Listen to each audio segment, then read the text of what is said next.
नमस्कार। श्रीमद् भागवत महापुराण में आपका स्वागत है। ये कथा त्रेता युग की है, जब लंका का राजा रावण अपनी शक्ति और घमंड में चूर होकर स्वर्ग, मृत्युलोक और पाताल लोक तक को जीतने की कोशिश कर रहा था। रावण शिव भक्त था, पर इतना बड़ा भक्त कि उसने अपनी भुजाओं से कैलाश पर्वत तक को उठा लिया था। पर इस कथा में हम जानेंगे जब रावण ने खुद भगवान शिव को लंका ले जाने की ठान ली। जी हाँ, वो शिवलिंग को ही उठा लाया, पर क्या वो सफल हुआ? आइए इस कथा में विस्तार से जानते हैं। रावण बाल्यकाल से ही अत्यंत ज्ञानी और तपस्वी था। वह ब्रह्मा जी का परम भक्त था और साथ ही शिव जी को अपना आराध्य मानता था। एक दिन रावण ने सोचा, मैं इतना बलशाली हूँ तो क्यों ना शिव जी को ही लंका ले आऊं, ताकि मेरा नगर और भी शक्तिशाली हो जाए। ये विचार उसके अहंकार से उत्पन्न हुआ था। रावण कैलाश पर्वत गया और वहां जाकर कठोर तपस्या शुरू कर दी। उसने अपने 10 सिरों को एक एक करके काटा और अग्नि में अर्पित कर दिया। हर बार उसने एक सिर काटा, शिव जी ने नया सिर उगजाने दिया। जब रावण का 10वां सिर भी कट गया, तब भगवान शिव प्रकट हुए। शिव जी ने रावण से कहा, रावण, मैं तुम्हारी भक्ति से प्रसन्न हूँ, मांगो क्या वरदान चाहते हो।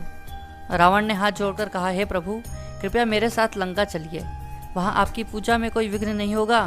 मैं हर दिन आपकी भक्ति करूँगा। भगवान शिव मुस्कुराए। वे जानते थे कि रावण के भीतर भक्ति के साथ साथ अहंकार भी है। उन्होंने कहा, मैं तो कैलाश का वासी हूँ, यहाँ से नहीं जाऊँगा, लेकिन मैं तुम्हें एक शिवलिंग देता हूँ। यह मेरा प्रतीक है, इसमें मेरी शक्ति निहित होगी। तुम इसे लंका ले जा सकते हो, पर एक शर्त है, इस शिवलिंग को जहाँ भी रख दोगे यह वहीं स्थिर हो जाएगा, फिर उसे कोई हिला नहीं पाएगा। रावण ने प्रसन्न होकर शिवलिंग को ग्रहण किया और लंका की ओर चल पड़ा। जब देवताओं को यह ज्ञात हुआ कि रावण शिवलिंग को लंका ले जा रहा है, तो वे घबरा गए।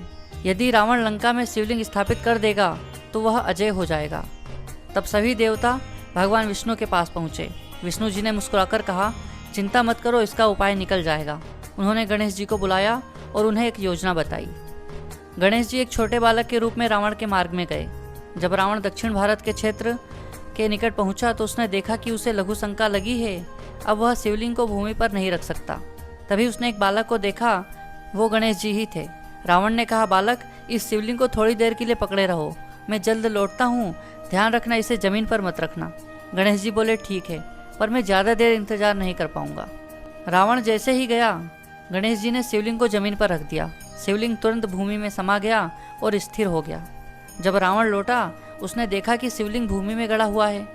उसने उसे उठाने की लाख कोशिशें की, बल प्रयोग किया, मंदराचल तक को खींच लिया, पर शिवलिंग टस से मस नहीं हुआ। रावण का क्रोध आसमान छूने लगा। उसने शिवलिंग को धक्का मारा, जिससे वो 3 भागों में विभक्त हो गया।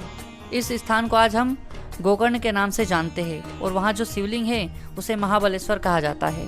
इस स्थल का बहुत बड़ा महत्व है। रावण को अपनी गलती का एहसास हुआ। उसने हाथ जोड़कर शिव से क्षमा मांगी और कहा, प्रभु, मुझसे अज्ञानवश यह अपराध हुआ है। भगवान शिव प्रकट हुए और बोले, रावण, तुम्हारी भक्ति सच्ची है, परंतु तुम्हारे भीतर अहंकार भी है, इसी कारण यह घटना हुई। मैं तुम्हें क्षमा करता हूँ, परंतु यह शिवलिंग अब यहीं रहेगा और युगों युगों तक इसकी पूजा होती रहेगी। रावण ने उसी शिवलिंग के सामने ध्यान मग्न होकर शिव की स्तुति की और वहाँ से लौटा। इस कथा से हमें यह सीख मिलती है कि सच्ची भक्ति में विनम्रता होनी चाहिए, न कि घमंड। भगवान भक्ति से प्रसन्न होते हैं, पर अहंकारी भक्ति को वे स्वीकार नहीं करते।